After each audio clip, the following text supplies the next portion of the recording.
ఇప్పుడు నేను రీసెంట్‌గా ఒక బంగారంగడి ఆయన్ని కలిసానండి.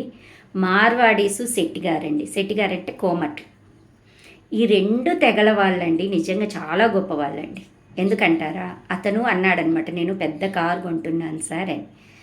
పెద్ద కారు, ఇల్లు అన్నీ మాకు అవసరము. మా పాపకు పెళ్లి కావాలంటే ఆ కారులోనే ఉండాలి. ఆ కారు మేము ఖర్చు పెట్టడానికి కాదు. మేమేంటంటే మా పాప పెళ్లి కోసము అది ఒక షో మాత్రమే.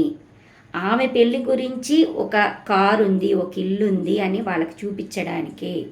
ఆ రకంగా నేను అనుభవిస్తున్నాను దాన్ని. అంతేకాని అది నా సొంతంగా అంటే నా కోరికగా నేనేదో ఎంజాయ్ చేయాలని మేము ఎంజాయ్ చేయం సార్. అది వాడేది తక్కువ అసలు ఆ కార్‌ని.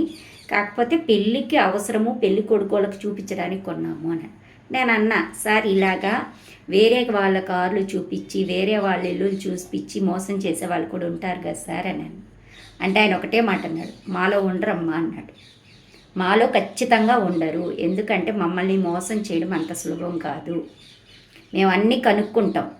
మేము అన్నీ ఒరిజినల్‌గా అంటే వాళ్ళు పెళ్ళప్పుడండి వాళ్ళ కోమటి సంఘం మొత్తం ఒకటైపోతుందండి. అయిపోయి మొత్తం ఎంక్వైరీ చేసి వీళ్ళకి చెప్తారు. 2 పక్కల వాళ్ళకి.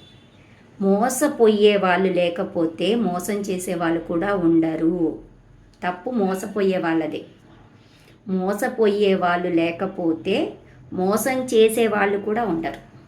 ఇది మార్వాడీలలో, కోమటోళ్ళలో జరుగుతోందండి.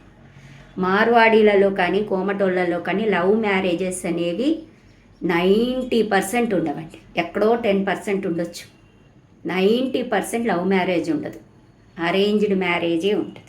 వాళ్ళన్ని పక్కల చూసి ఆడపిల్లనిస్తారు. ఊరికే ఇవ్వరండి వాళ్ళు. అది మాత్రం నేను కోమటోళ్ళని చూసి, మార్వాడీలని చూసి, మార్వాడీలైతే 100% అరేంజ్డేనండి. వాళ్ళు లవ్ మ్యారేజ్ అస్సలు ఒప్పుకోరు. వాళ్ళ పద్ధతులు ఎక్సలెంట్ అండి. కాబట్టి మోసపోకూడదు మనం.